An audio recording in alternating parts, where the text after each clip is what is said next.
who is responsible for the growth of a society. It is often the people who band together to better themselves who contribute to the growth of everyone. This is the subject of my report from the United States.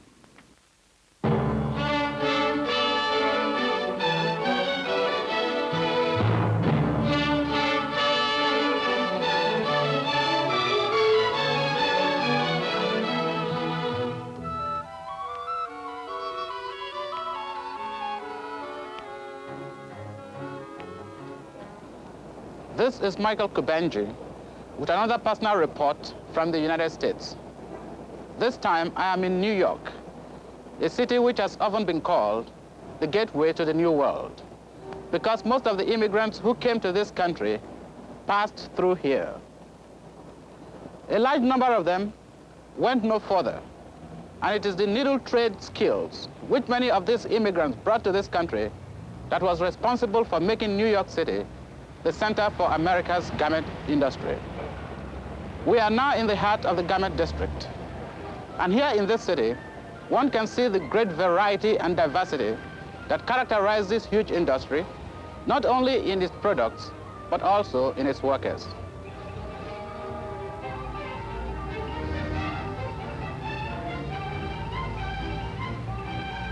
Although there are clothing factories or plants in many parts of the country now, most of the industry is still concentrated in New York City, right here in the garment district. This part of the district has been largely taken over by small plants that make various kinds of clothing for women, and many of the people here work in these factories or do business with them.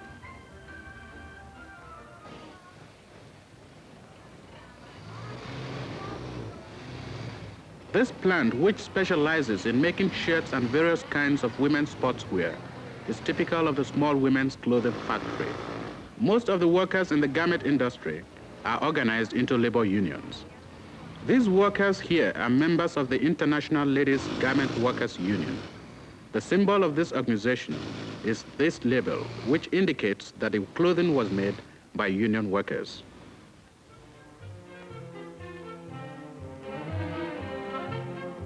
The International Ladies Garment Workers Union serves as a representative and bargaining agent for all the trades involved in making women's clothes. This is the headquarters of one of the many local unions that go to make up the large international organization. The dues these members pay support both the local and the international. But for the 440,000 members in the United States and Canada, their responsibility goes beyond paying dues. The members are encouraged to take an active part in the affairs of the union. And when they are unhappy about conditions in their plans, they don't hesitate to say so.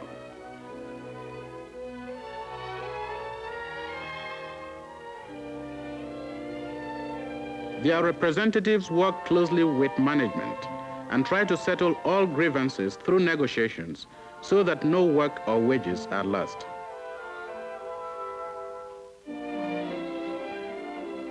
The overall policy of the union is established by the officers of the local, who are elected by the members.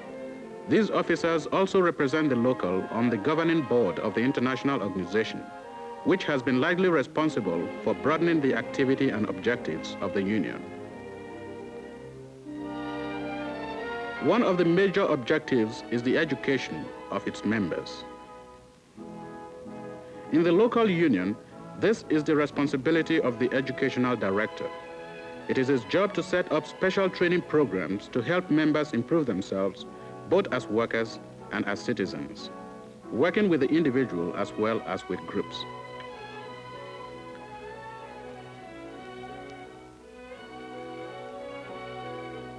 This is Mr. Funsho Akimbolaji from Ijebu-Ode, who is studying in New York and has been working for the International Union for the past 3 years. Hi, Mike. Hello, how are you? Nice seeing you. Nice seeing you again. That's good. I was just telling our people back home about the International Ladies Garment Union. And I thought that this might be a good example of the type of community and welfare work that many American trade unions are doing today.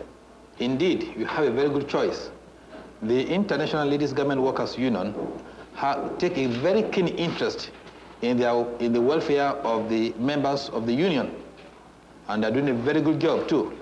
What aspect of the workers' life are they interested in? They are really interested in their welfare, their retirement, their education, housing communities, and so many other fields that embraces the union. Do you find this interest going beyond the worker, say to the community or even the nation?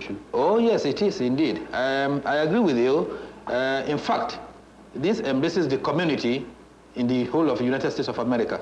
Well, thank you very much, Funsho. Thank you very much. I hope to see you Nice again. seeing you. Good luck to you. Bye for now. As Funsho has just said, the interests of the American trade unions extend into many aspects of American life. One of the main concerns of the union is keeping its members well informed. To do this, it produces a number of publications in many languages.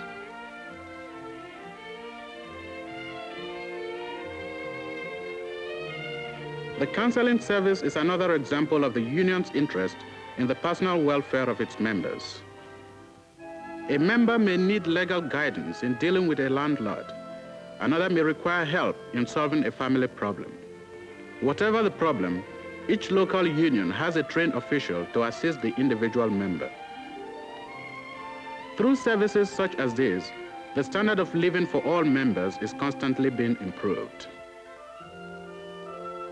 The Training Institute of the International Ladies Garment Workers Union, shown here, was established to provide the union with the leaders and skilled workers it requires to carry on its many activities. Many union officials are graduates of the institute. The institute also provides special training and courses for visiting trade unionists from other countries, such as this group from Africa.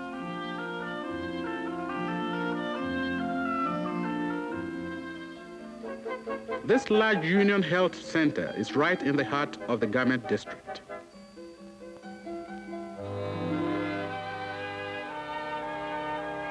These health centers are part of the union's program to provide health and retirement benefits for all of its members. In addition to free medical care for members who are working or retired, the program also provides for complete examinations, sick benefits, and hospitalization when they are required.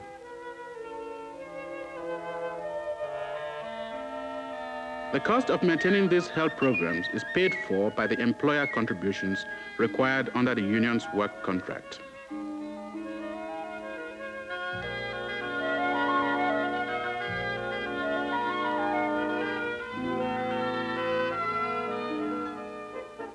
Under the health program, the union also provides therapy when it is required.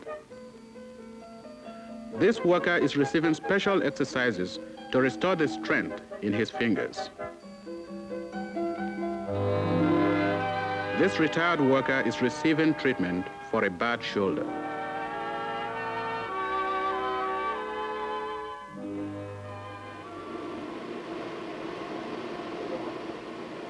But this is not only for older workers.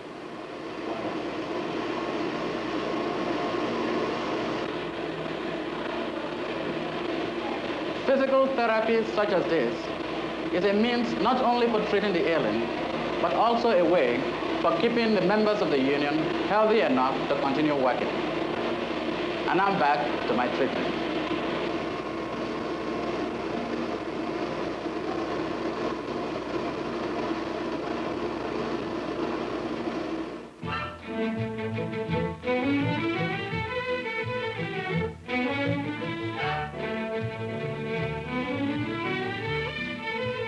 In remote areas where it is not practical to maintain health centers, union mobile health units provide the necessary health services for the members.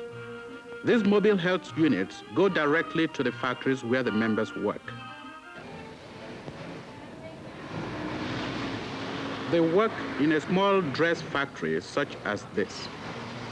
Very few of these women would take time off from their work to get a complete physical examination every year.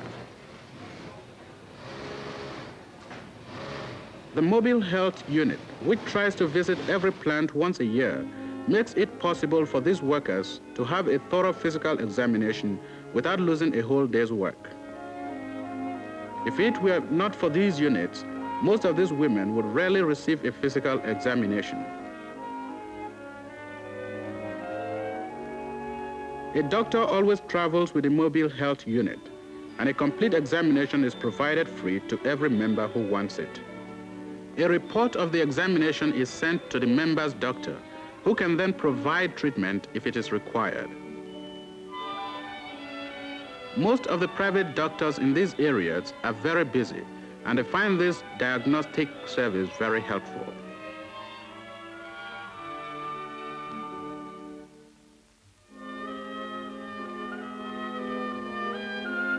Equipped with complete diagnostic facilities, these units have helped many lives by detecting serious diseases early enough to be cured or checked by treatment.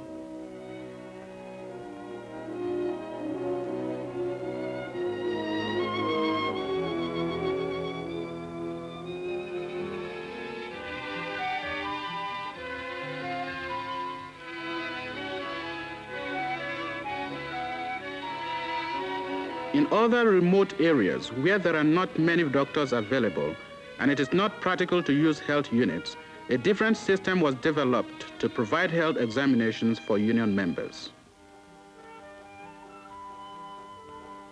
These traveling teams of young medical technicians have been trained to gather the information and make routine health tests normally required in a physical examination.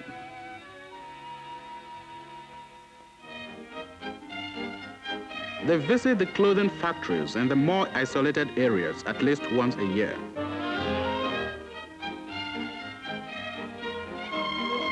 A medical history of each member is carefully put together by these young women who have been trained for this kind of work. This history will be studied later by an experienced physician who will evaluate the data and make any diagnosis.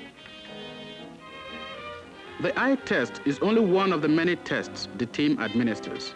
If any deficiency in vision is found, the members are sent to their local doctors for treatment or glasses.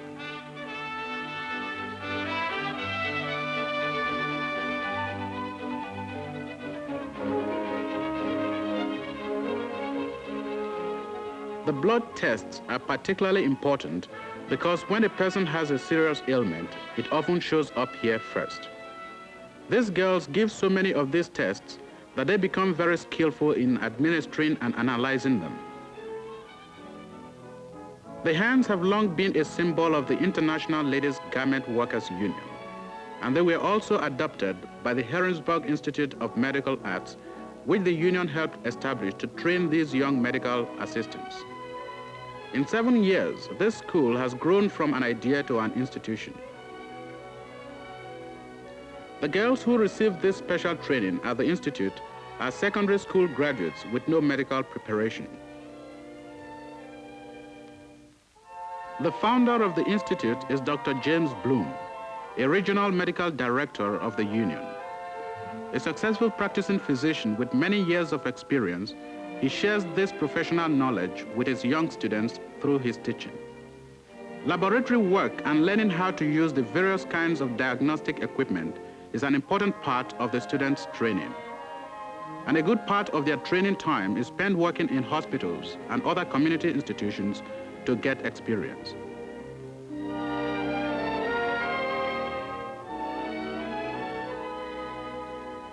By the time the girls have completed their 2 years of training, they are both skilled and experienced.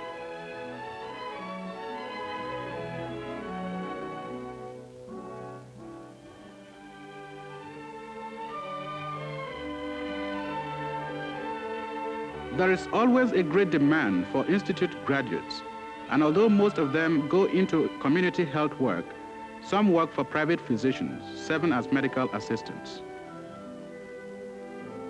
By freeing the doctor from the routine aspects of examination and treatment, they permit him to spend more time on the problems that demand his special kind of skill and training. By fostering this paramedical plan and helping it grow and develop, the union has made an important contribution to community health. Perhaps the most impressive example of the union's interest in community problems is its sponsoring of cooperative housing in New York City, where there is a shortage of adequate housing for low and middle-income families. By using its huge welfare funds to supply low-interest loans to cooperative housing organizations, the union has been able to make both a very real and very large investment in community welfare and improvement.